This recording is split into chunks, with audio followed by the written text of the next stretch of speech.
Good morning. Welcome to the Java Cafe, Java fam. Good morning, everybody. Good morning. Good morning. Welcome to the Java Cafe this morning. Today is Thursday, November 13th, 2024.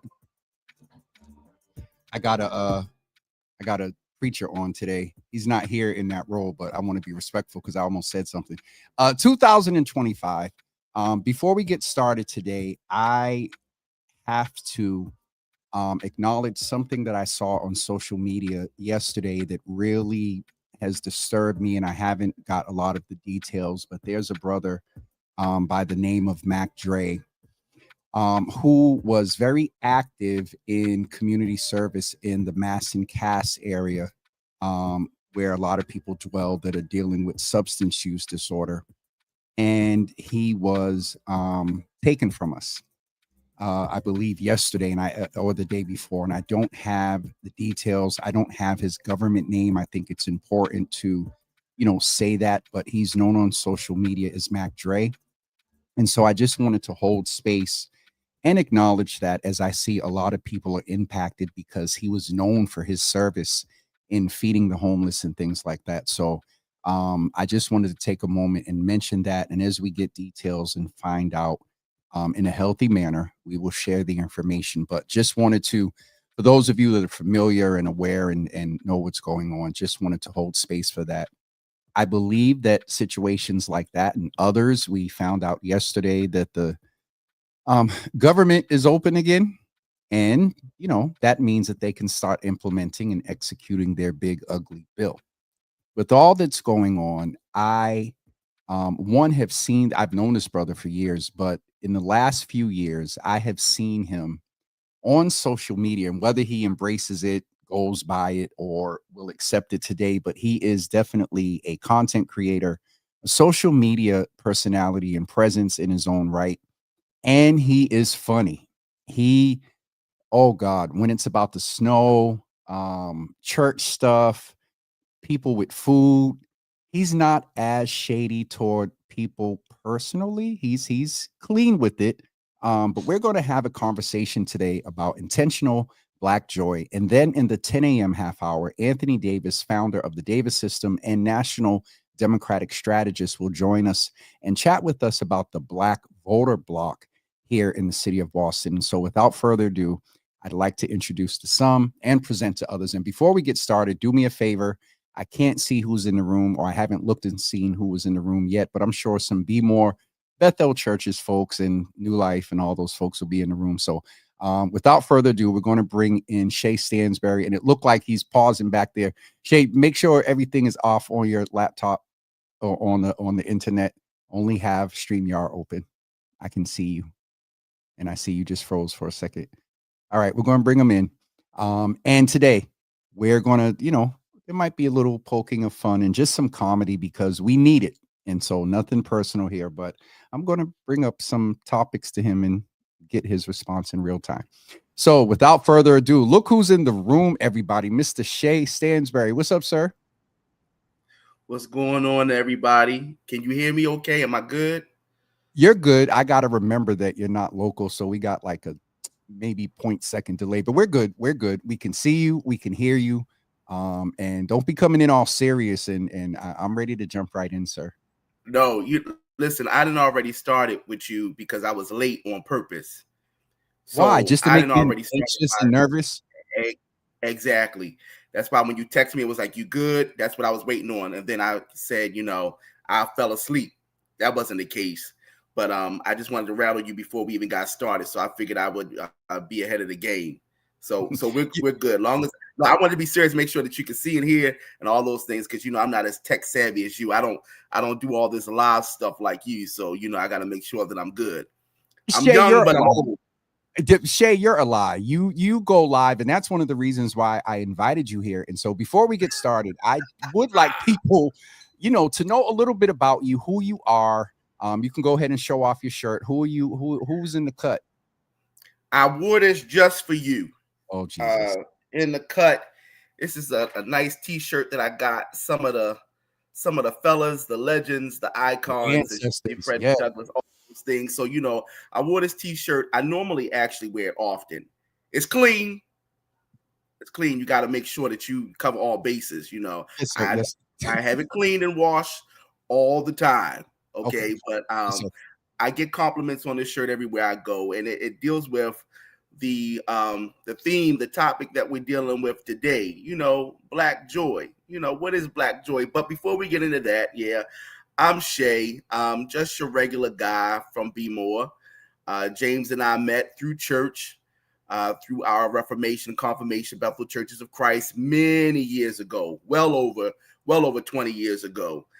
Big shout out to Bishop Bernard Nathaniel Bragg, certainly for who he is to you, what he is to me. When we come together, we can't help but think about him and all those things that have brought us together. So, I've worked with the youth and young adult for over 20 years locally at my church, as well as in our Reformation. I do a lot of things. I serve a lot of places as well. So I'm a servant, a brother. I love to skate.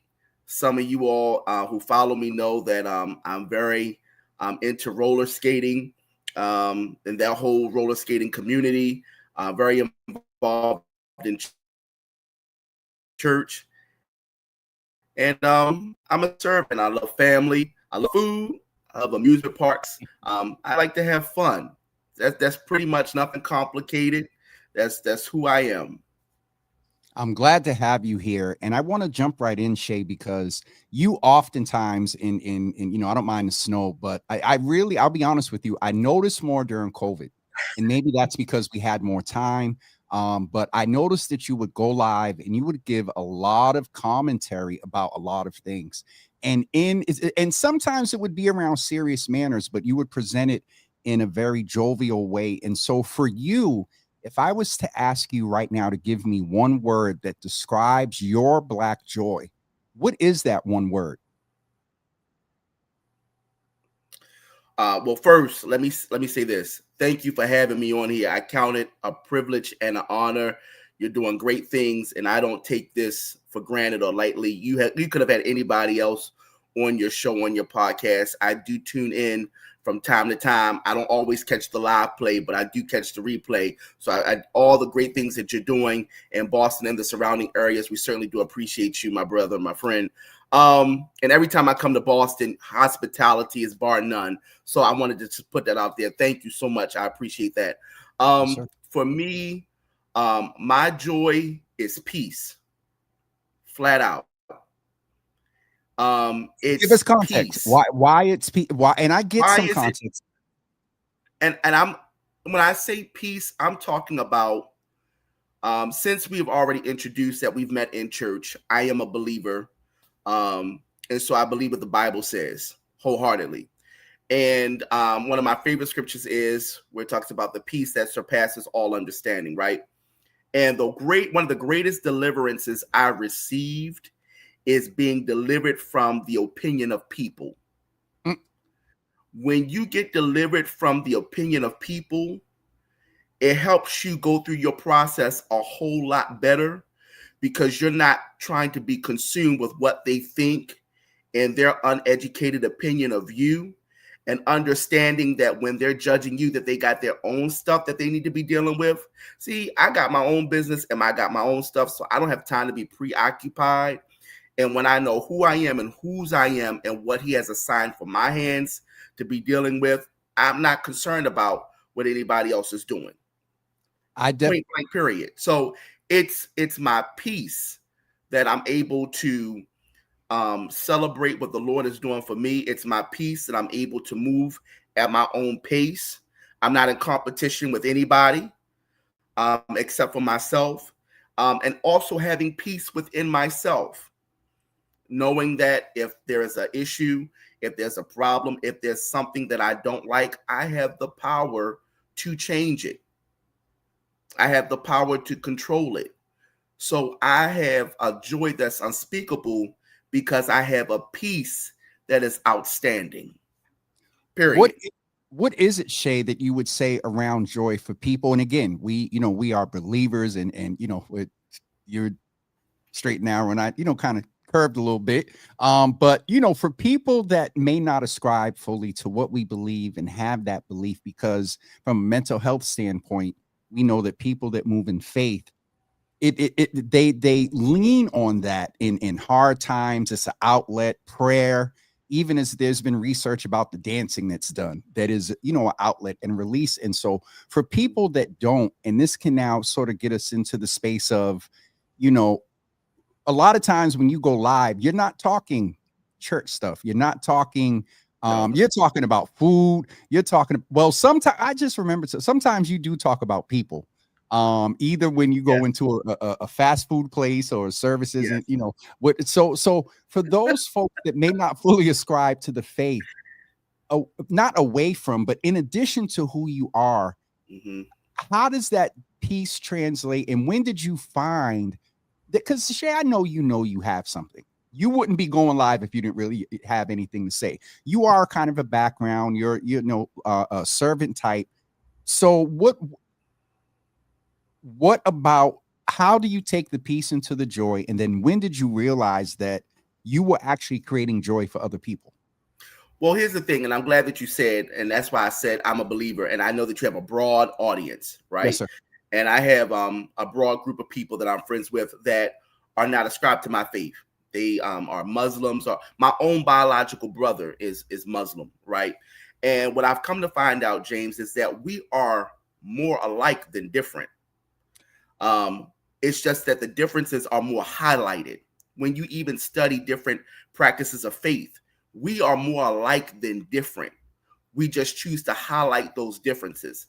And for me, talking to people, even though that they are not ascribed to the same faith or practice or beliefs that I am, I still am intrigued or very curious about their walk, about their decisions, what made them.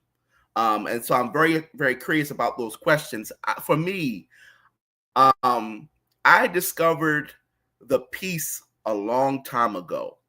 Like I said in the beginning, I'm young, but I'm old. Pretty much my grandparents raised me. I love seniors. I love seasoned people. And so I've learned at a very early age those practicums of what they would say. Like certain sayings, every dog shall have its day. Keep living. all those things. So I kind of adapted and applied those things kind of early in my life. I want to say in middle school, because I noticed how in those times we're taught about peer pressure and being Yep. involved in those things and being a leader. And I saw so many of my peers following behind people just to be accepted. And I was like, that'll never be me. Either I like it or I don't, even following trends as fashion just to fit in. And if you can't rock with me, if I got to dress a certain way or be a certain way, then we not really going to rock. And guess what? That's okay. And I was just having a conversation, like one of the things that my grandmother taught me, she was like, if they didn't invite you, don't ask why. Don't, because and when I realized, James, it's okay not to be invited to everybody's table. And as I've grown wiser in my age, I don't want to be at everybody's table. Call it what you will, say you shady or whatever, because I know that everybody's table is not for me. So Shay, we're and I go with the flow, and I know we're talking about Black Joy and the intentionality of Black Joy, and I guess some of the foundation that you're laying now is it informs, because for a lot of us, some of the things that you've spoke to that fights our Black Joy with all the national stuff and politics, we have. Oh my gosh. We're going to get there in a second, because I know you're kind of geographically in the DMV area and close and things like, and we are in a few minutes because we have Anthony Davis is going to join us at 10 a.m. and your mayor and your governor, they're I like them. I like them. And so you're laying a foundation around some things that are personal. How we see ourselves, our peace, and not, what the old folks would say, keeping up with the Joneses. That is, I think those are foundational things that can help. If you get past those, you do have some more energy to put into joy and being intentional about your Black joy. And so because Anthony, it's 9:49 already. Anthony's coming in about 6 minutes. And so I want to ask you about a few things. One is, what is this thing with you in the snow? Why what's up with you in the snow?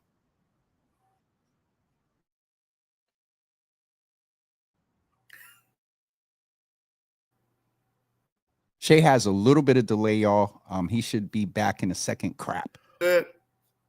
You good? No. One, so you have to understand, snow. A lot of people get on me about the snow rants, the snow videos, and I've been looking at the weather and the sky and everything. It's been looking like it's getting ready to snow. I believe, God, that this is going to be a very brutal winter. Why would see? you Here's even the thing: snow. Because here's the thing: when you are snowed in, you can get stuff done that you've been delaying around the house. You can clean up. You can clean those baseboards. You can clean that attic. You can rearrange that closet. You can wash and Lysol that nasty bed, that silly Posturepedic that you on. All those things. You can pour that bleach down that garbage disposal. You can hand wash your dishes instead of putting it in the dishwasher. You can clean those towels that's in your bathroom that we've been wiping our nasty, filthy hands. See how I go in? Yeah, you can actually do the recipes and stuff that you've been looking up and cooking.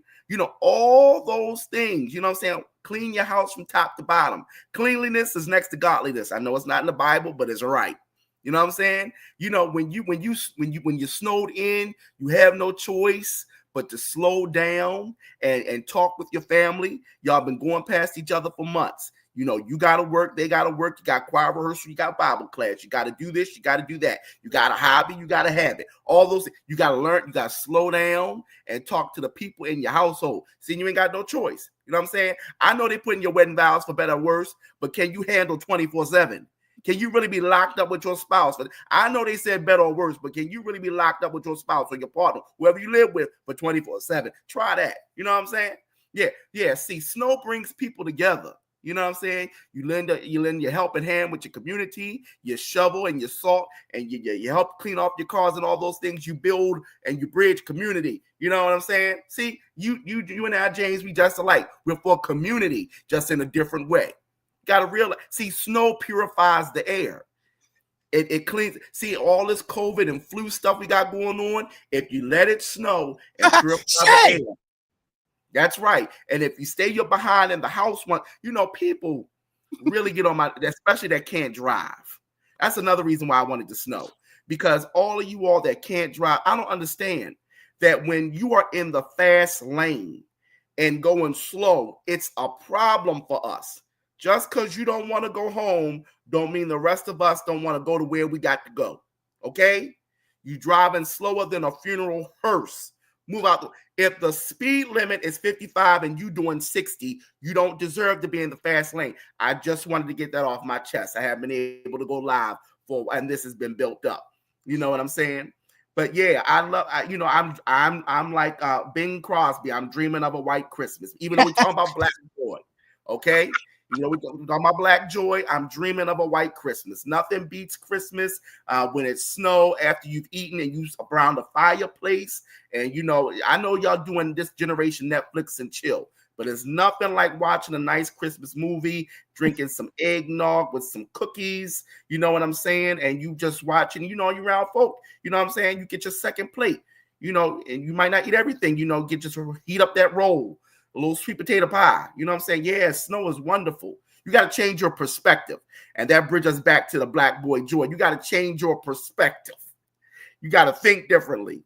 Oh, Jesus. But you know what? To answer your question that I didn't answer earlier, ever since elementary school, people have been telling me, Shay, you're funny. You really should be a comedian. You funny. I mean, if I'm imitating somebody or something of that nature, Hold on. Before you imitate, I need you to reminisce. You said something about a funeral, and you said something. Come on. You said something about a funeral and traffic, and we have to, because you mentioned Bishop Bragg, and I have to mention Bishop Evans, because if it wasn't for him, none of us would be, here. And so we were at actually Bishop Bragg's funeral.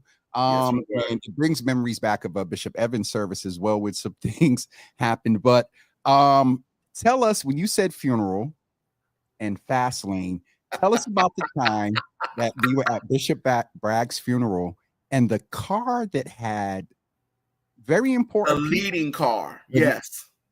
They had the signals on it. Yes. Come on. So, this is where I definitely wish, rest in peace, Bishop Steve Smith. Yes. I wish he was alive, because he actually would be on here right now. Putting comments and agitate, because he and I are both agitators, right? So he was our bishop of protocol. Those who are not familiar with these terminologies and things of that nature, if you ever watched the Catholic communion on watch night or whatever, that person that's telling everybody what to wear, where to stand, and where to march in, at giving all those orders, that's who Bishop Steve was in our Reformation. We definitely got to tag Bishop J.L. Jackson. I'm calling all of their names. Overseer Will Roberson. You make sure you tag them on this. And this is wonderful. Thank you for letting the Lord lead you this way. This is not me, because I come in peace.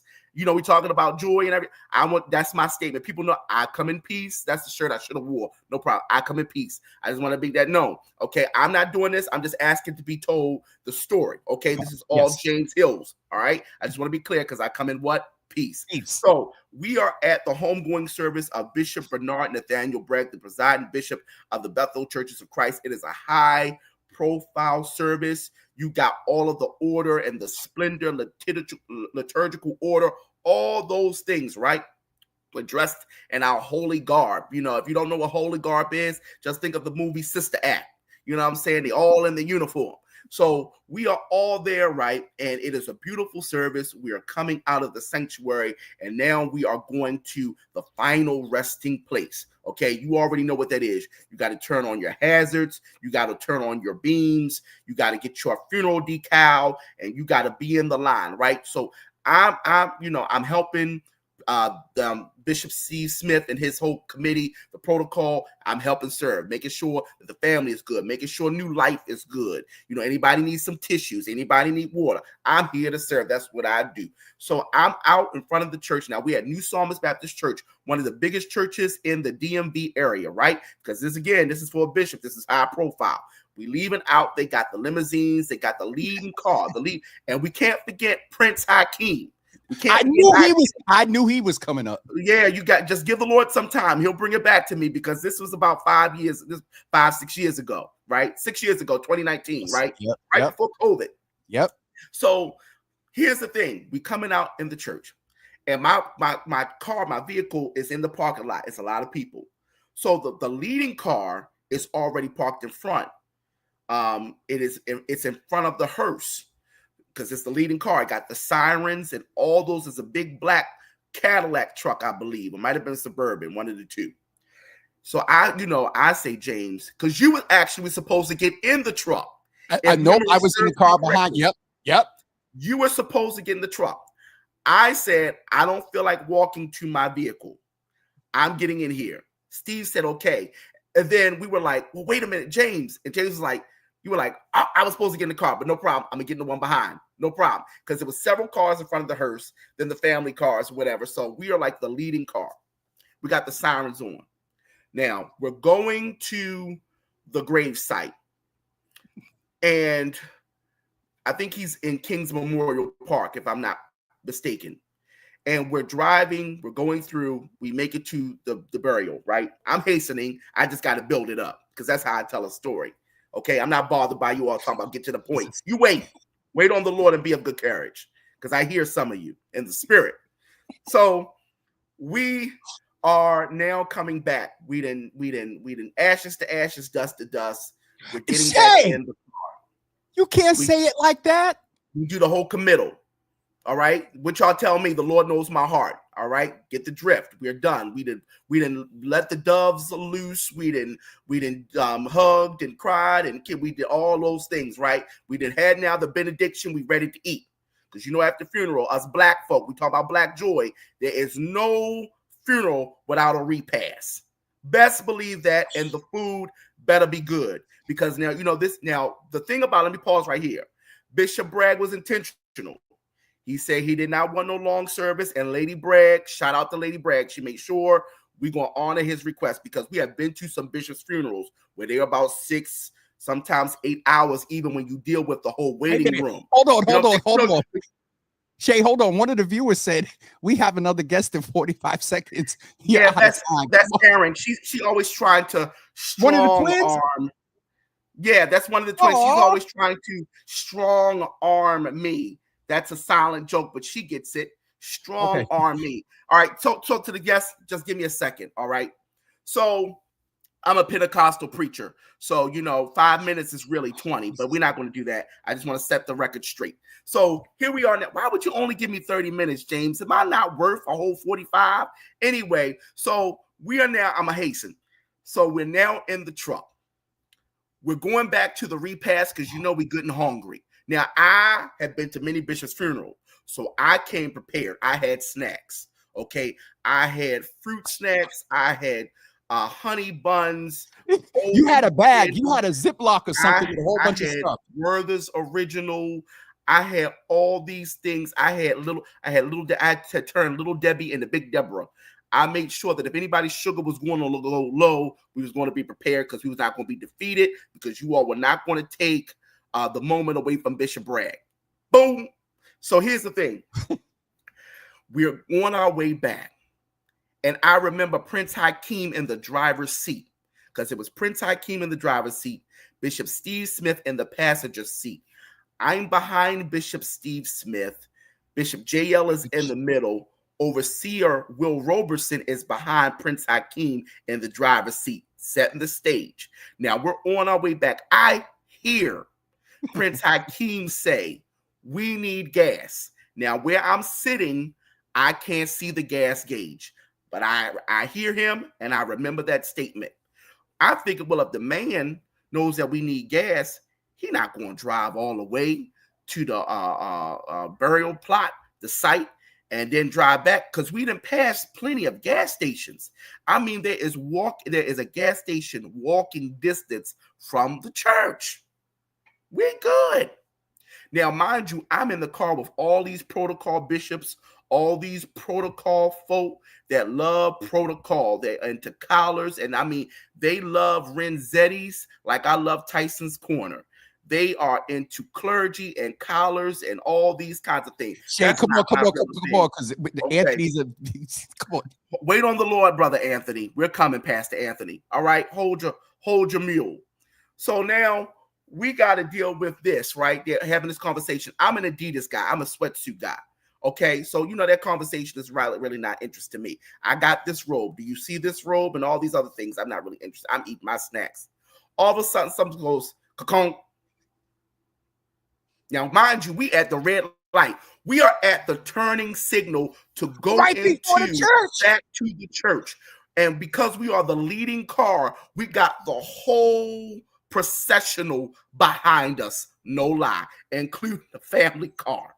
We are at the red light. Now, mind you, the craziest thing, the dumbest thing is they so into talking about these robes and collars that these fools, these prophetic wonders, don't even know that the car done cut off.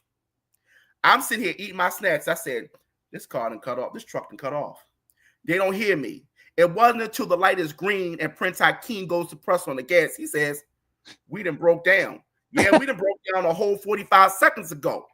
Are you serious? Yeah, I heard it when it cut off. Y'all was so in tune into what y'all was doing.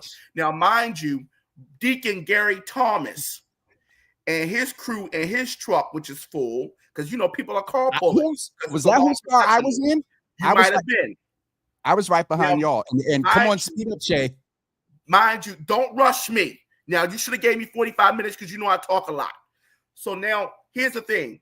Gary is blowing the horn. I'm looking in the rearview mirror. I'm looking at Steve's mirror.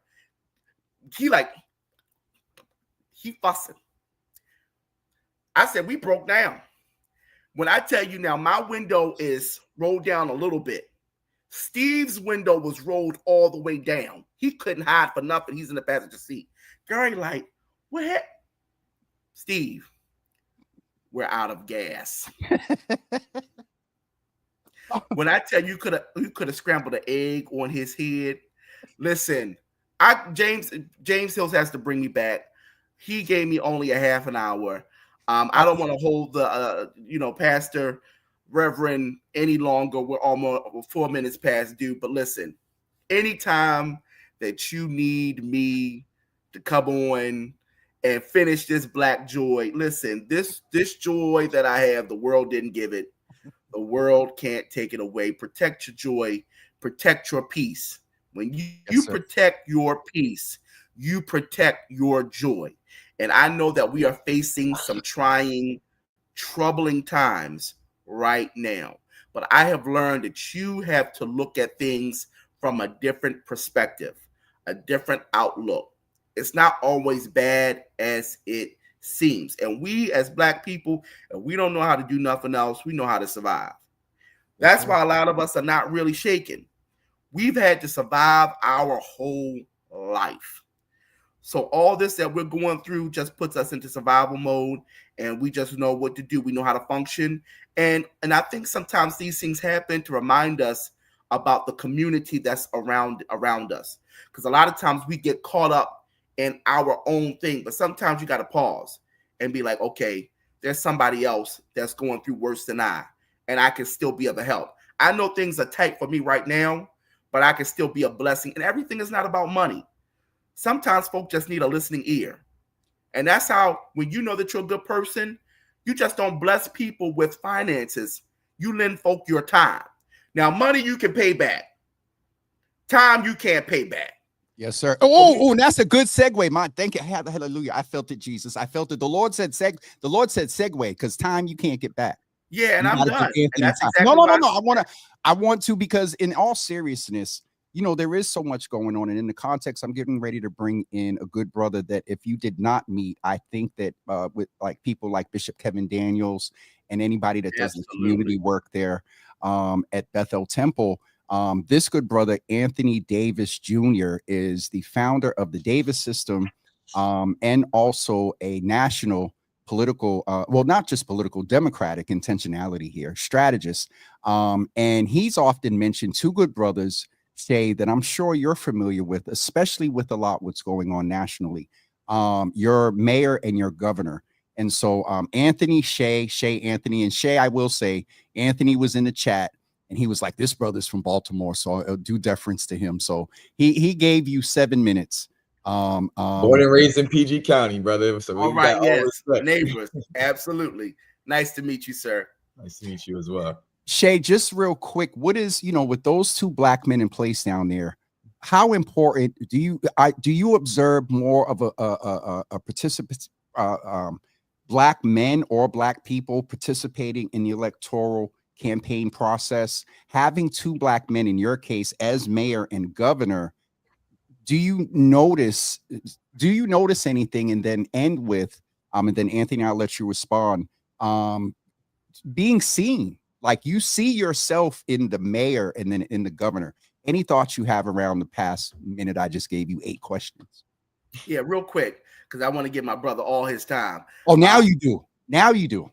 It wasn't me. See, you trying to start. Let me focus because you're trying to distract me.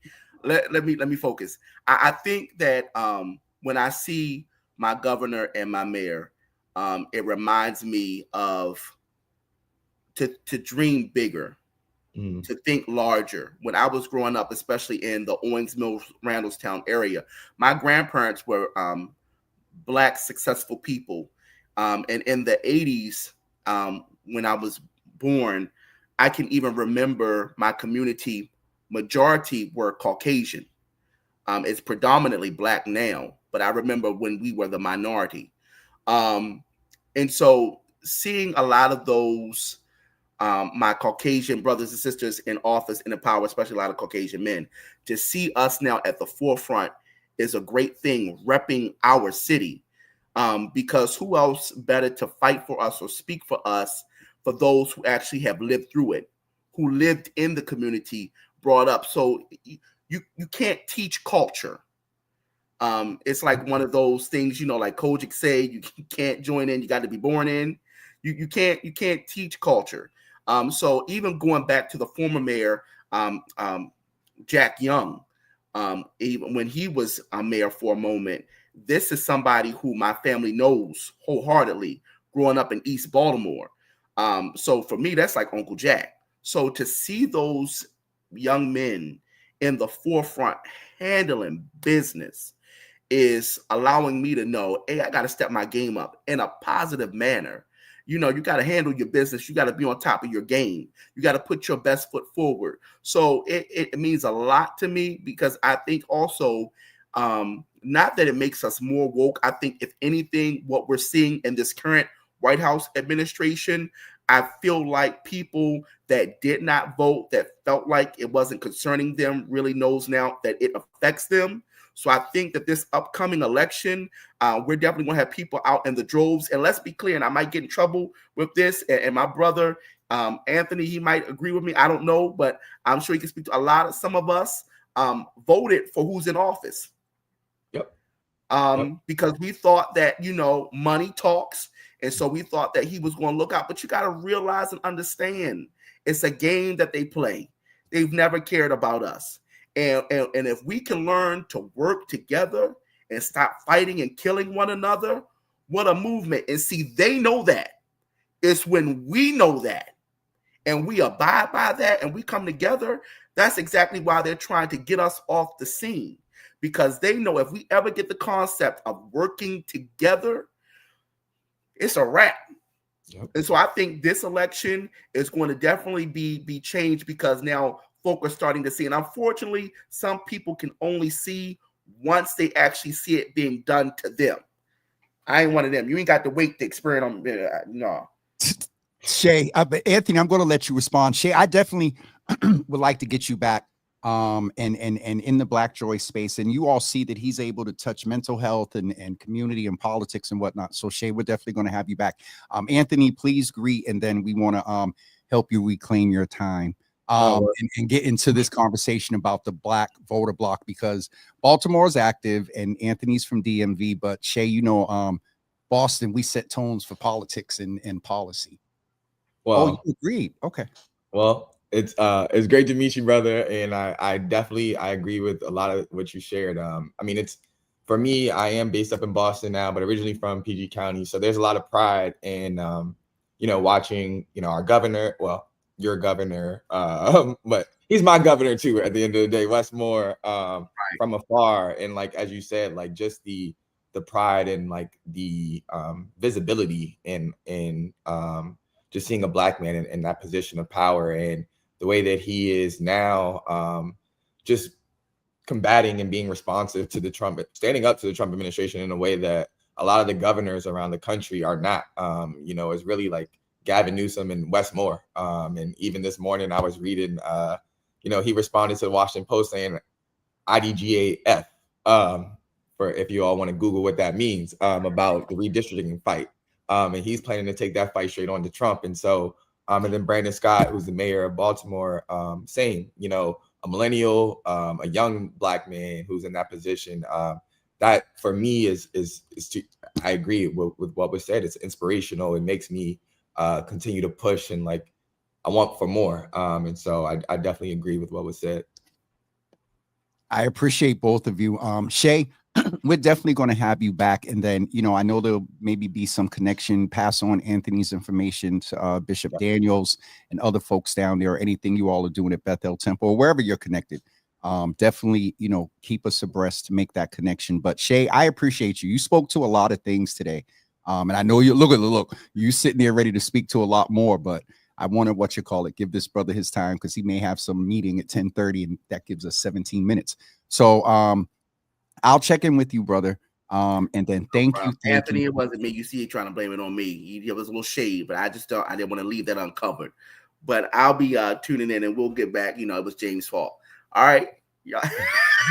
You know what, Shay? I really love and appreciate you. You have a wonderful day, and we'll see you soon. AJ, I'm going to try to stick to Anthony today. But it's good to see you. It's good to see you. And Shay touched on a lot of things, and I think it's a good segue for what we're going to talk about today. And so, first of all, the first thing I have to do, and a lot of people, know that you're politically active. You were active on the Wu campaign and others, and supported. And in these times, looking at voter turnout, looking at numbers, and making sure that W was secured, which it was. I have to ask you how you, Anthony, are doing, because there is so much going on in the atmosphere. And I know that, you and clients, it's not just a client. Like, there has to be some shared values. And in that, there's a lot of shared values of your clients that are being fought. And so, like me, I'm sure you don't hang up a planning call and just put things out of your head based on policies and things you were talking about. So anyway, how are you doing as Anthony? Well, that's a loaded question. I think first, I have a lot of joy right now and a lot of excitement. As I told you that I wanted to do this interview today because I will be taking off for 2 weeks. And so the joy and excitement is rooted in rest and restoration that is to come. And so I want to start there before kind of going into my longer spill about just like this moment right now. I think one of the things that I also want to say is that I am pro-democracy before I'm pro any candidate. And so to your question and to the point that you just made, right now democracy is it feels like it's in the balance. To your point about voter turnout and just like voter apathy here in the city of Boston, I was around some people who didn't necessarily have a lot of objection to the voter turnout numbers in the city. And, we didn't even crack 100,000 votes cast in the general election, which means we didn't get close to 25% voter turnout in a general election with the mayor on the ballot, with a competitive at-large race, with a competitive District 7 race. there weren't 100,000 votes cast across the city.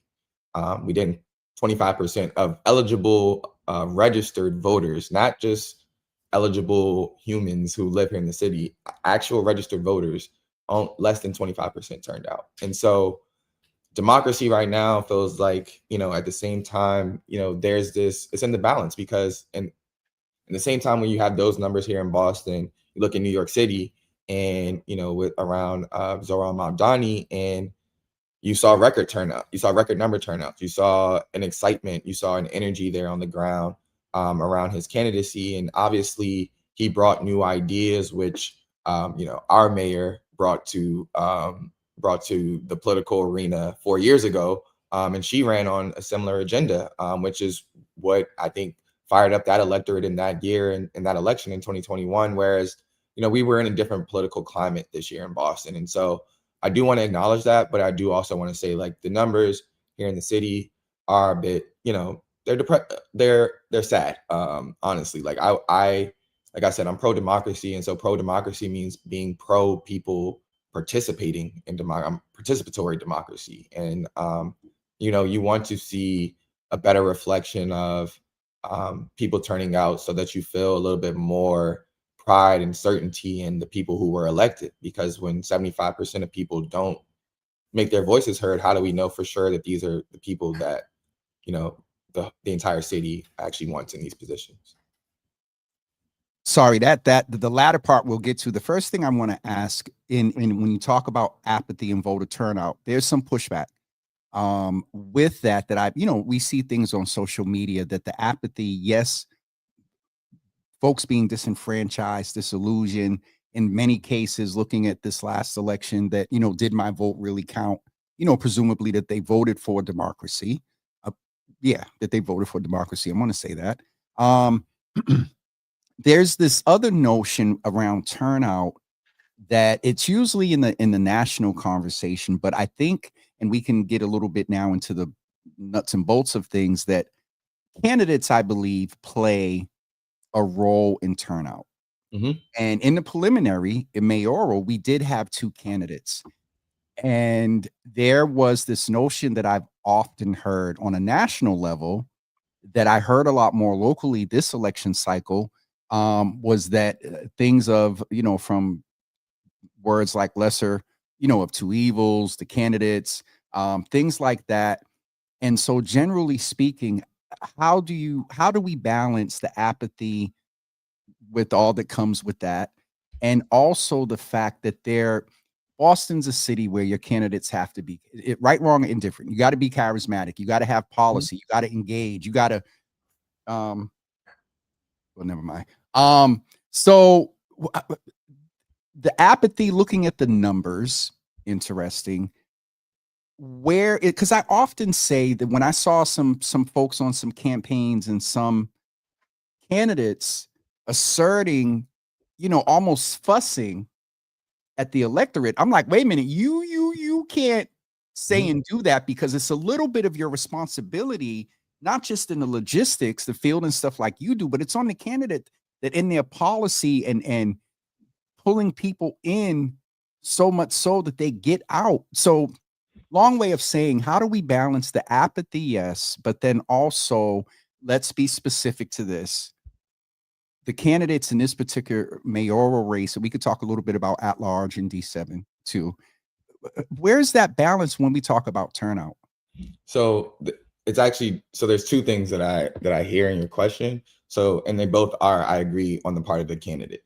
One is that people want something to vote for. People don't want to vote against something. This lesser of 2 evils kind of approach or language that has, to your point, is more nationally, you hear that than maybe on the local level, but that is not, people are voting against something in that space. They are voting against the worser evil and choosing something that they think is still evil, but is less evil than the worst thing. And to me, that's not something that I'm voting for. I'm voting against something. I keep bringing back, I've had a lot of opportunities to talk about the New York mayoral race. And, one of the things that we saw in the exit polls from New York, which are not always reliable, but the exit polls do give you a kind of snapshot of time. and it said that over 80% of the people who voted for Mamdani in that election said that they went there to vote for him. Like they weren't voting against Cuomo or voting against Trump. Like they were there to vote for him because he projected a vision that they agreed with and that they saw themselves in and that they wanted to see come to life. And so that's one piece of it, is that people actually want something to vote for. So that goes to the being charismatic. I mean, that goes to meeting people where they are. And, you know, as you saw with Zoran, going to nightclubs and making himself available at all times of day to meet different people in different spaces.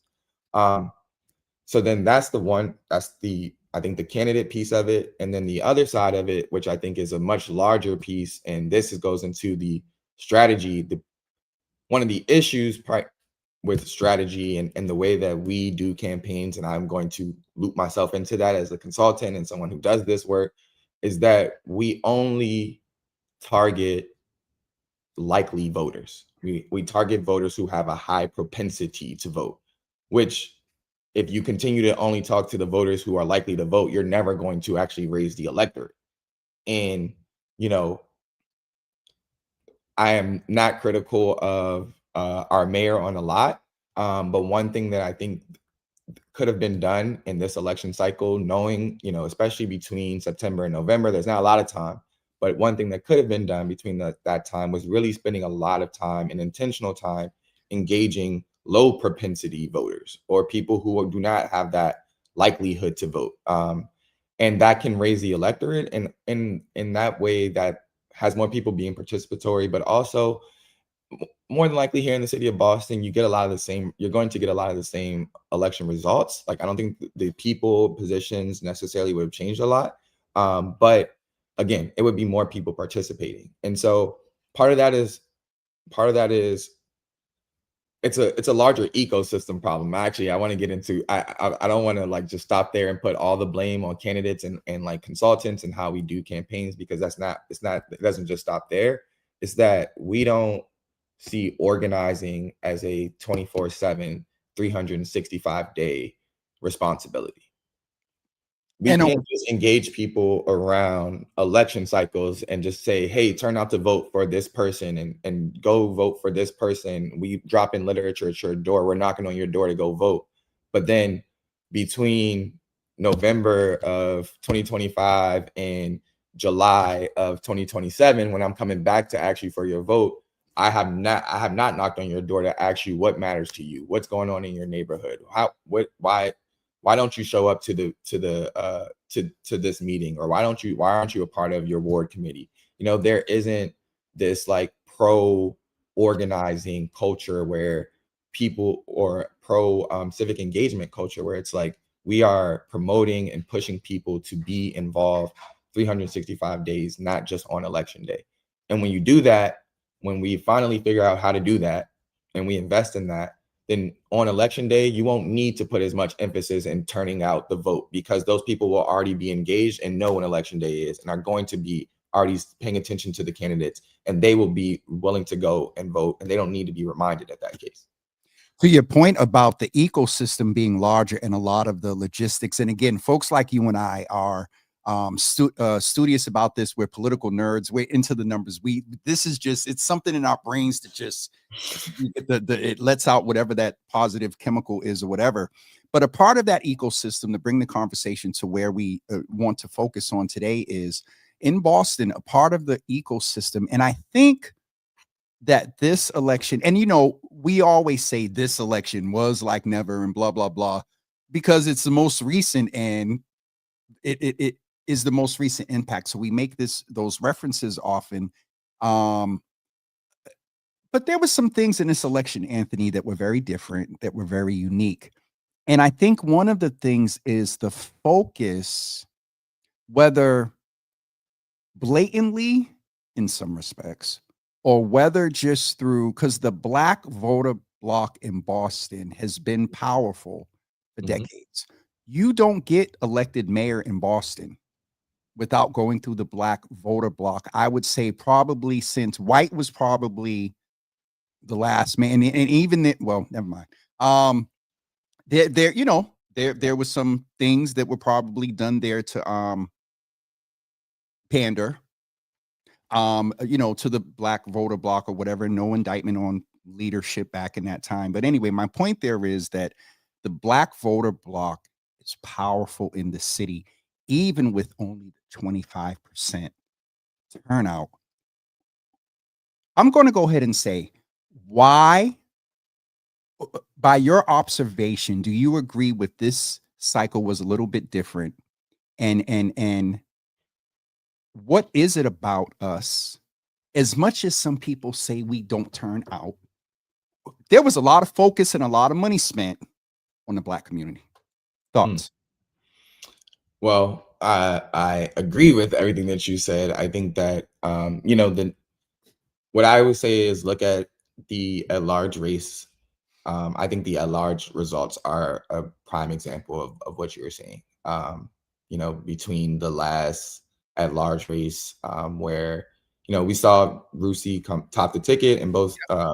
Councilor Louis Jin top the ticket in both elections, but we saw this switch this year where Councilor Mejia came in second, Councilor Murphy came in third, and Councilor Santana was able to retain his votes, retain his position. Two things in those numbers that I think is really two things in those results that are really interesting. One, Councilor Mejia coming in second, and coming in ahead of Councilor Murphy by over 1,000 votes shows you the power of Black and brown Boston. Let's just name that Aaron, you know that I know this, and she had some votes in black precincts. I mean, you get four, and so a lot of people included her in their four. But at the same time, the fact that Councilor Mejia came in second, I think shows the power of the black and brown vote here in the city. The fact that Councilor Santana beat Frank Baker by over 15,000 votes. That to me also shows the power of the black vote. And also going back to the conversation that we were having when I first joined, the power of representation. One of the things that I loved in this election cycle that I don't think has been talked about enough, and that these brothers haven't gotten their credit, but the fact that there were 3 black men running at large in this most recent election cycle. There's power in representation, and there's power in younger black men seeing those men put themselves out in these positions, whether win, lose, or draw. Like the fact that you took the step, the fact that you put yourself out there to run for these offices, like it also shows that black men and also that black Boston is starting to realize their power, and that there shouldn't be only a position for one black man on the council or one black man in the at large, on the at large council. Like there's 4 seats. Why couldn't there be 2 black men? Not to say that we're trying to push that, but I think that the kind of understood kind of logic or knowledge was that wasn't something that was going to ever be realistic. And, the fact that we had 3 black men on the ballot, in the final shows that it is becoming more of a reality, and it shows the power of black Boston as well. You hear me often say that Boston is changing, ing. And I want to ask if you, based on what you just said, do you believe that we are starting to morph to an ED, meaning that Boston, a twofold question. Based on this election, how many cycles do you predict or think that we'll be on this show and sit back and have all women? Well, no, because we got to have the men's voice represented, but you get where I was going. Because in Boston, all women, diverse, someone who may have a learning disability, unfortunately, have a physical, disability, and you see where I am with that representation, as you said, of marginalization. Do you think we're getting closer to an ED based on what happened in this election? Because for Henry to 15,000, we're political strategists, operatives, and all that. We know that Mayor Wu backed him. There wasn't a joining with those votes. Some brothers were in the background, pushing him and understanding that, having that black and brown representation there with Brian and now Minyard Culpepper as well. Do you think on a municipal, because it's every 2 years, how many cycles do you think we'll be able to say ED changed? Or what will represent for you, either cycles or in a mayor, or what indicates for you where you'll sit back and be like, yo, Austin has really changed? When I moved to Boston in 2018, you know, it was, I think I came to work on Congresswoman Presley's campaign, and, you know, at the time that was it still is a historic victory, sending the first Black woman to Congress from the state. But I remember kind of the rhetoric around, like, this was like it was the same year that Rachel Rollins won her elections, Liz Miranda. There was this wave of women stepping into ownership and power, and, you know, but it was still the beginning. And 7 years later, to have reelected our mayor of color, first woman mayor of the city of Boston, and the fact that Josh Kraft did not make it to the general election, it makes it hard for me to say that, to not say that we may have reached that ED part. We may have. For me, the fact that there is the representation of Councilor Santana in an at-large position, that Councilor Louis Jin has topped the ticket 2 times in a row and was the council president. The fact that Councilor Mejia continues to be in her position. I think that there is kind of an understood kind of respect for Councilor Murphy is amongst our community, and also amongst the council, as kind of a, I don't know about, I don't know. That, That was James. That was a James and AJ moment. Sorry. Yes. As a balancing voice. Yeah. I just got to pause there for a second, because Anthony, you know that, to your point about the ED, and I'm asking about that, what I believe Frank Baker represented on 2 levels was, one, that population and block saw the handwriting on the wall regarding Josh. Even if he made it to the general, he wasn't going to win. Yeah. I believe that there were conversations about who more than likely can join themselves on the council with Murphy and Flynn and be that block on the council that use the word balance. Checks and balance. Yeah. Checks and balance. And that is good. That is good. But there is documented comments and votes from Baker that, and Anthony, I've been saying this a lot, in these times with the national climate, and I asserted this a lot, you've seen it, old Boston was like, hi, we're going to join ourselves with taking things back, less diversity on the council, rich, white men. And so with that being said, I just peeped the cup. All right, sir. With that being said, I'm a little bit surprised to hear you say, because I think someone that came of late has a very different skilled lens, and then the lens that you came with coming to Boston, it's even more clean, or whatever you want to call it. And so I agree with you.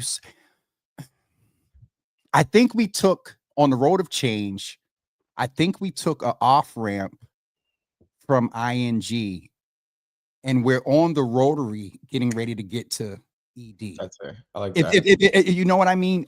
Because with Frank Baker not making it back on, I think that says a lot. And I don't know if they're out yet or if you looked, but again, we go to these numbers around wards and precincts, and it's going to tell you, some things. And so, one, I want to be sensitive. Obviously, you didn't have a 10:30. How long do I have you? What's your drop dead? 11. Okay. The fact that I'm asking, because I usually ask electeds that, the fact that I'm asking Anthony that is kind of like, I like that. What's your drop dead, sir? Look, let me make sure Aaron's not in the background. He got to get off at 10:58. All right. So let's do a few things, because we were talking about numbers, Black voter block. and then Boston changing. So I do believe that we are on that rotary of getting on the ED. Let's talk about Mayor. I think one term with Mayor Menino, he ran uncontested, and that because it's a different circumstance. Nobody ran. Mhm. This campaign was this cycle was very different.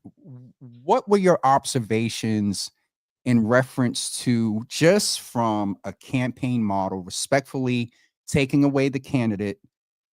What did you observe with it? Just I because I said it to you at one point. I was like, dang, I'm starting to feel bad for the individual, because it's like those that are around him and people that were being paid all this money and whatnot. It was like he wasn't getting no ROI from what. Well, I mean, thoughts. That was a very jumbled Oh. question that I'm going to try to respond to. I think that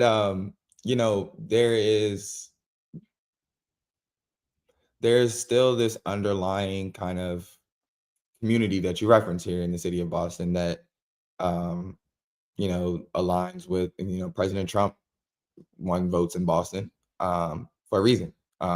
There's still this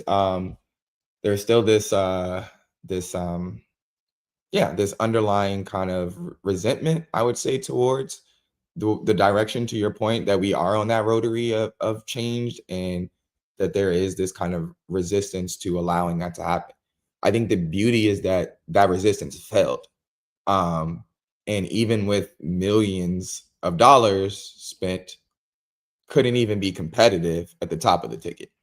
Like, I don't think that we realize like how much money was spent on a mayoral election in the city of Boston, where 75,000 people voted in the prelim election. Like, we didn't even get to 95, like where we were in the general. Like, so much money was spent and you still lost a local election. It shows you that, to go back to the question about change, it just shows you that the numbers aren't there anymore. Like, you don't, Hamilton quote, you don't have the votes. You don't have the votes. Like, the votes are just not there anymore. The numbers, regardless of who I don't think that there is going to be a charismatic conservative candidate that can run in the city of Boston and win, regardless of how charismatic that he, she, or they may be. To go back to your question about change, and actually to go to the comment I just made, I think having more representation on the council is going to be a signal and kind of will show change. We want to see, obviously we've seen more Black and brown people. We've seen people of different, people from different descents and people from different places now rising to positions of power on the council. And then also, we want, I'm sure that there's a young trans kid who wants to see a trans counselor one day in the city of Boston, and further representation and continuing to diversify that body, I think will continue to show like that we've reached that changed part. I agree. And even, younger, I for some reason, when you said a trans young person, I started thinking of youth, and then I started thinking of the next generation, because, and this can get us a little bit into D7, that was some chatter with D7 piece that, there were a couple of younger candidates that it seemed more that they were younger candidates, and there was the conversation of old guard and new. But when you also said younger, I just have to give homage to Alex. Interesting candidate, but at his age, I think that the messaging that he was bringing, interesting, ways of going about it. But I just want to mention him because I just noticed that, and I don't know how old he is, but I presume he's under 25. Okay. And so I just thought about that when you mentioned youth and the representation. So getting to, what you said about the representation, the diversity, it's awesome there. I want to ask, from the frame of walking and chewing gum at the same time, there's a lot of, and we should protect Black women. Women should be in leadership. There are centuries of patriarchal, control, racism, white men, and some of our Black women still feel that in certain spaces, even though Black, when it becomes between a Black man and a Black woman, Black women are still at a disadvantage. And so, with that still being said, Anthony, where are we in balancing us? Because this came up on the national. And I don't know if it was as prevalent on Black men in this local, but where are we with walking and chewing gum at the same time about honoring, supporting, pushing, voting for our Black women, women of color, but then also that Black men of this generation that want to lead, that honor women, that aren't abusive, that aren't toxic? Where's that balance of us being seen and being honored for what we bring to the table?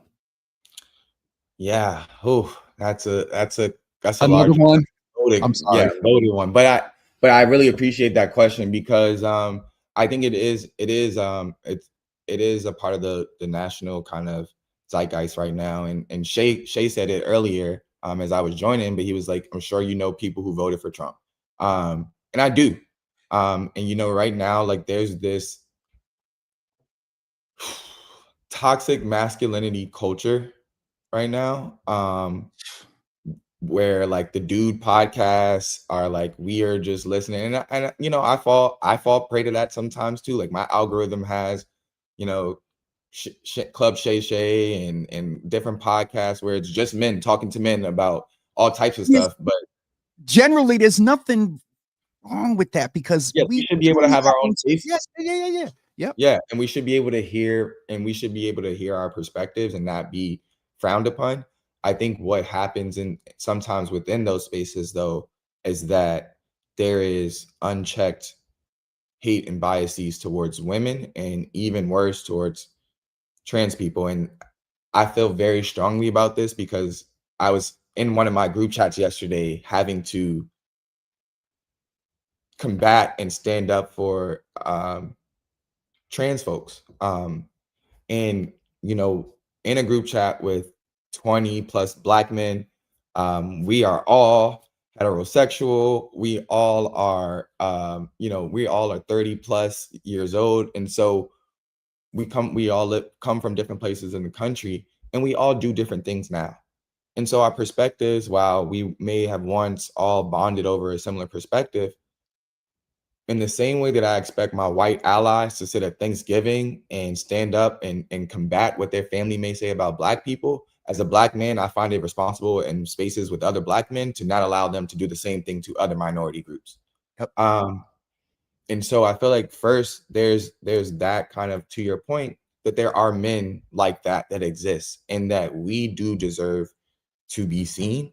What has happened is that at the same time as Black men have become kind of this coveted voting bloc that's as much coveted and needed to win elections, but then blamed when things don't necessarily go the way that we want them to go, even though we still vote at the highest block Democratic besides Black women.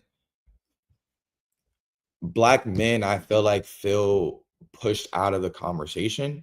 And back to the piece about, even in Maryland, where you have a governor, you have a mayor there in Baltimore, there are less and less examples of that on the national level. And I feel like we've talked about this before, but, as a Black man, in the Democratic Party, there aren't a ton of elected officials in positions of power that are promoted, that have the platforms that an AOC or a Jasmine Crockett or a Ayanna Pressley are able to command in a way, but they have the same substance, they have the same care for their community, but for whatever reason, we aren't promoted, we aren't prompted up into the same way. And I have this conversation with Aaron all the time that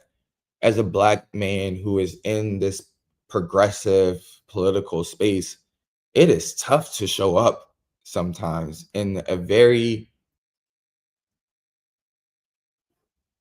the progressive space is dominated by women. Let's start there. And can we say predominantly white women? White women, yes. And I was getting there. That was the next line. Sorry, Yes, go ahead. predominantly white women. Yes, Yep. absolutely.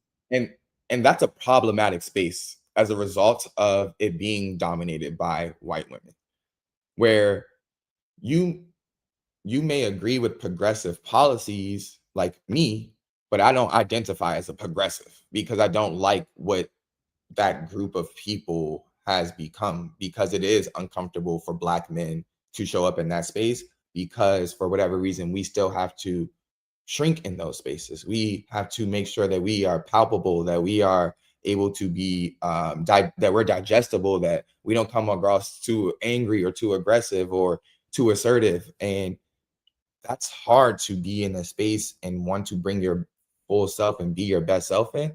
And so what we do is we just pull back and we disengage from the process, and we go into our podcast corners, and then we get berated for being in our podcast corners. And it just is a cycle. That, we talk about, Boston changing and off ramps. And anytime I think about cycle, I think about that question I asked the mayor about violence, cyclical, or I think it was mass and cast, like, where's the off ramp? And I believe at the same time, we are creating our own spaces with the intent of working on ourselves, with the intent of checking, because I think you stopped short of saying checking the person in the group chat. Oh yeah. That where we should and can be able to, as men, just chill. And that should be able to be okay as long as it's productive and we're not hurting ourselves or anyone else. If that's the litmus test for men to be able to be in spaces, and it doesn't mean we don't have tough conversations and dudes be real about what their phobias are. If they're open to talk through them, and then also let's say they can't be attacked, not saying that you was or whatever in that situation, but just generally don't attack the people that are open at some point when there's a window to say, hey man, just think about this.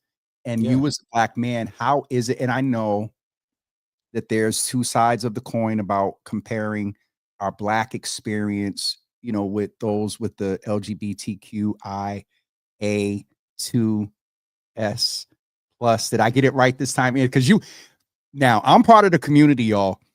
And I was saying something one day on the show, and I was saying it passionately. Anthony texted me. He was like, bruh, those were not the right, those were not the right letters. My point there is that I know that there's that, thought. But often Carlos and others have used that. Imagine you being discriminated against because you're a Black man, just because you're a Black man. Put yourself in a trans person, a gay person's, a person with invisible disabilities. Put yourself in their shoes. You know what I mean? So I don't want to get too far off, because I want to get your thoughts a little bit around D7, because we did land with the options of 2 Black men. And I think even in D7, we had, I don't remember all. D7 was interesting. And let's just name that today's the what? 14th, 13th. Counselor Anderson's he's gonna be home, I think, next week. And I'm just, I think there's still gonna be a lot of influence in the district there. I just want to celebrate and name that Counselor Anderson is gonna be home. She's, some will say, paid her debt and stuff like that, but that was just a thought. We had a lot of Black men, I think, in D7. Culpepper, Saeed, oh Jesus, Anthony, help me. Saeed. Okay. Yes, but there are a number of Black men. Maverick. Yes, yep. Maverick. Yeah. Yep. And so what are your thoughts around D7? Because they're everybody knows where I am with the results of D7. But I'm not alone. And I'm that notion of it, someone, Brother Hakeem, Pocket Lint Films the other day commented when I put a post up. Tashad is putting the other black men in the chat right now too. Oh, Tashad, thank you. Jerome King and Roy Owens. And so the point I'm going to get to a comment from Luzmar in a minute. One, to make sure we have right stats, and then two, just to address that we did already address that.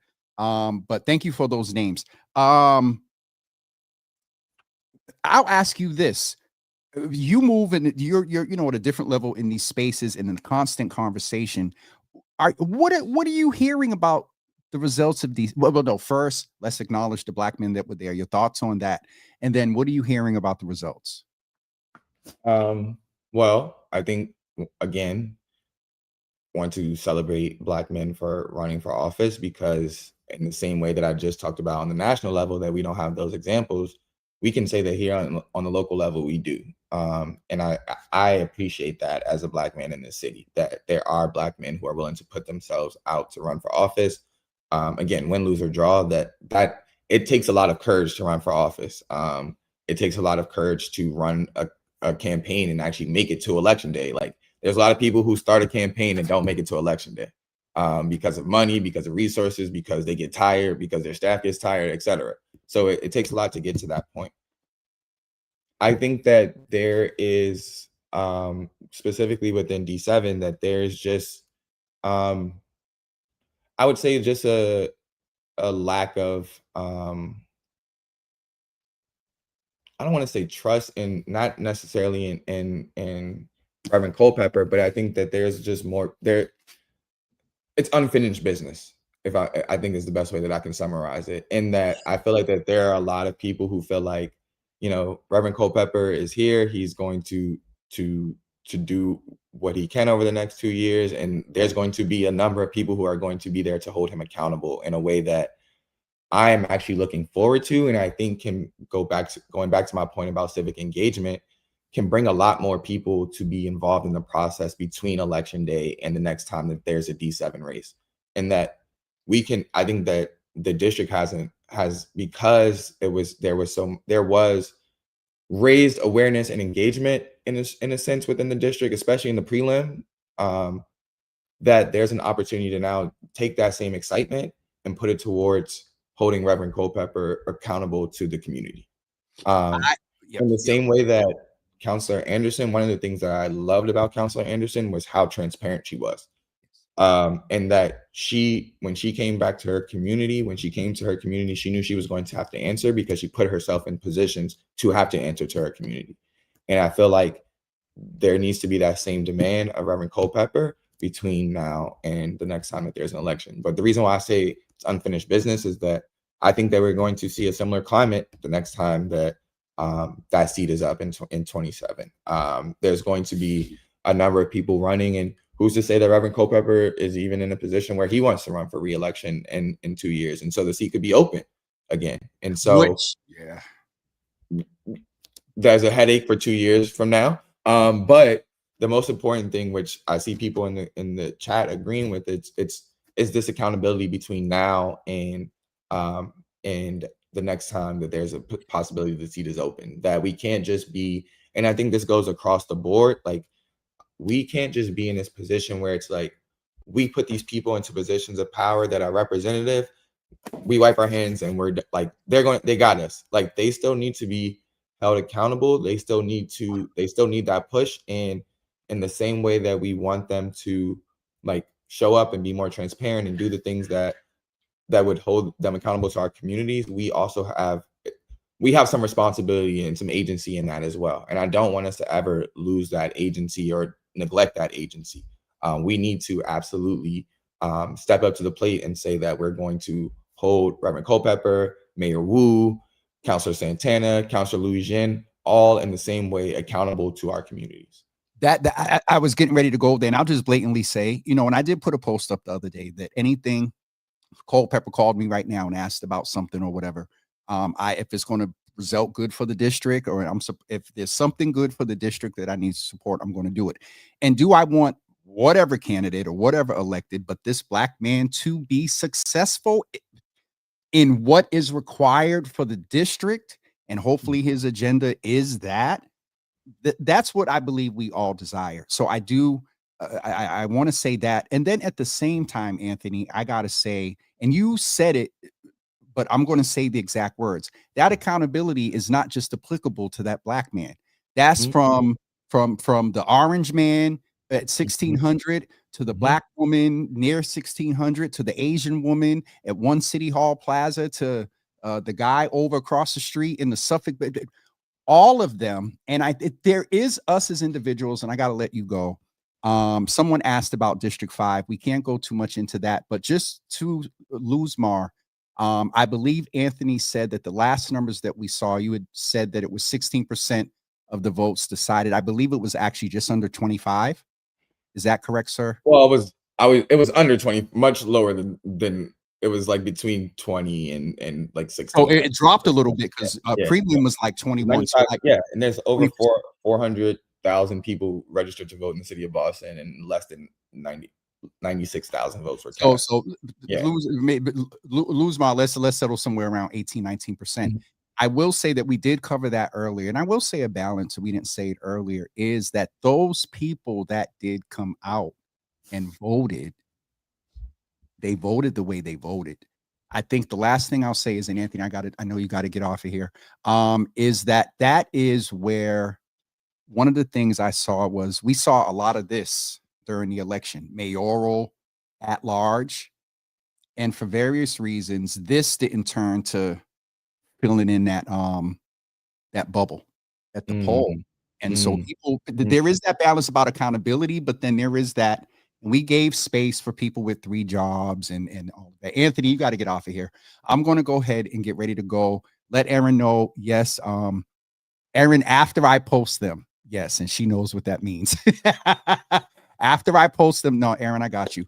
Anthony, thank you. It's been a long time, and I knew you were busy and doing stuff, and but I just want to thank you for your transparency. I want to thank you for being a black man that has come into the city and has stepped in to leadership and support those that are here, and then also the younger ones and what you're doing nationally. And we had something in common this month.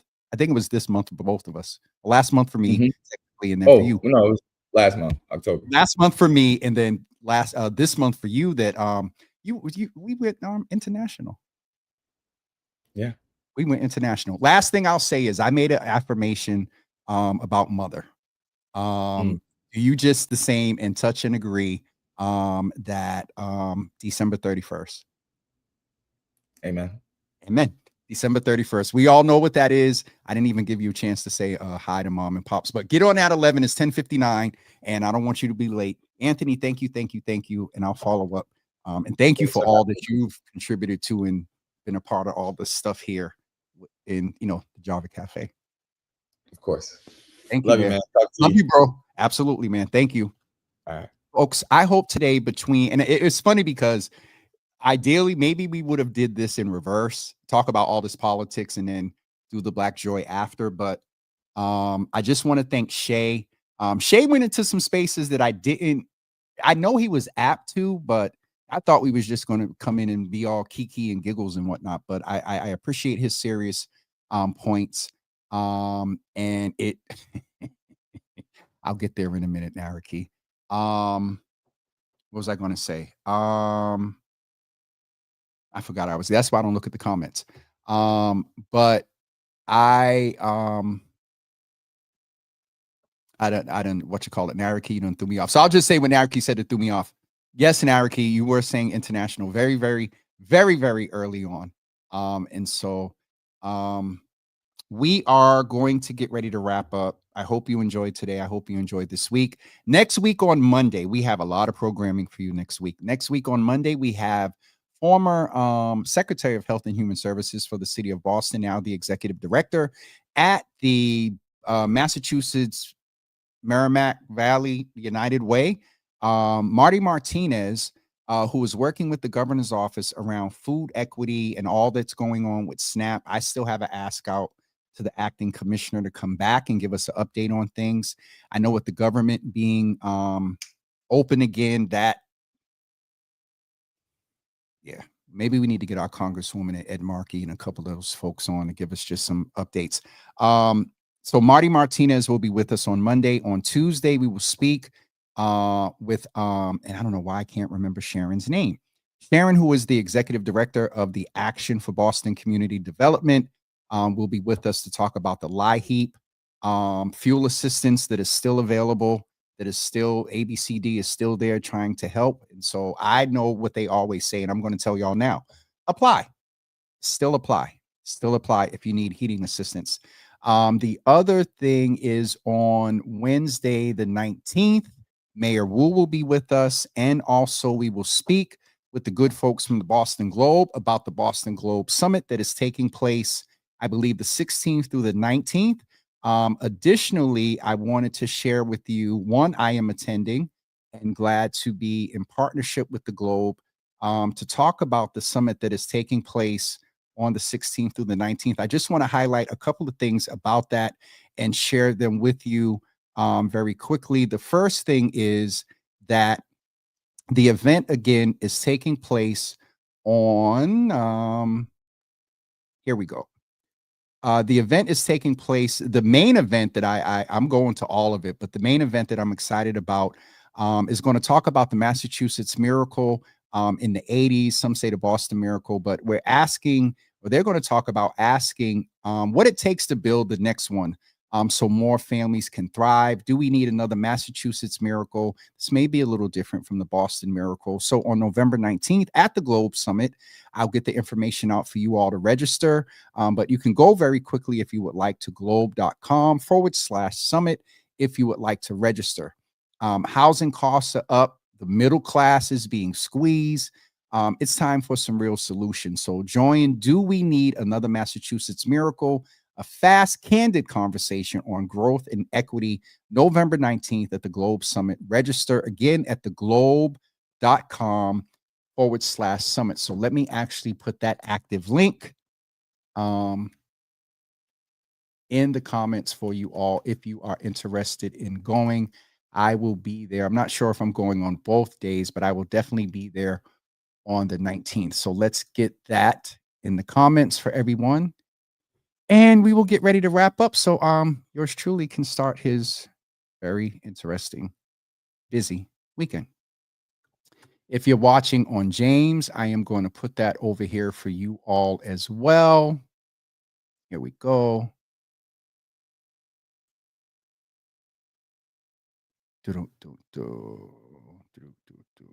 And one thing I want to be, to the point earlier about voter turnout, I haven't seen all the numbers myself, but what we did last see was, I believe, the 21%. And then also I have to double check for the general and look on the website to see the status, whether they're probably more than likely still unofficial numbers. All right. Why can't I get to James Hills? There we go. I don't know what's going on with the this is weird. I can't get to my oh, there it goes. Okay. I hate when they move stuff around in these apps. All right, here is the link for those that are watching on James Hills to get your tickets for the Globe Summit. All right. I will definitely put the information on my page as well. And that is it for me this morning. Thank all of you for joining us. And I hope that your Black joy was increased today. Smiley, what's up, brother? And also, I hope, Shaquan, I think I owe you a text. Good to see you in the room.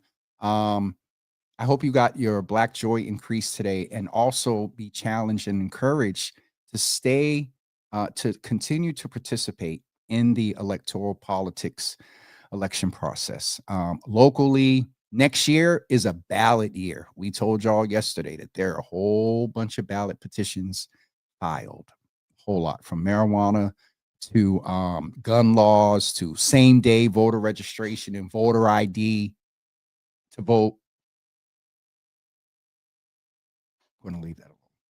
You all have a wonderful day. Thank you, Miss Teresa. I will. Yes, that is it. We'll see you guys on Monday. And yeah, get to my D&D weekend and dealing with taxes this weekend, y'all, and events. So y'all keep a brother in good thoughts. I heard from Dina yesterday. You all keep her in your prayers as well. She is recuperating. And again, we'll see you guys on Saturday. Uncle Thaddeus and Carlos Enriquez is I'll post it. They're speaking at a conference out in Revere, and then on Sunday I am at Savor. I'm hosting the R&B event down at Savor with Land on Your Dreams. So for the grown and sexy folks, that's taking place on Sunday from 4 to 9 at Savor. $10 to enter. So, all right, folks, we'll see you on Monday at 10 a.m. and we will, Monday at 10 a.m. Peace, everybody.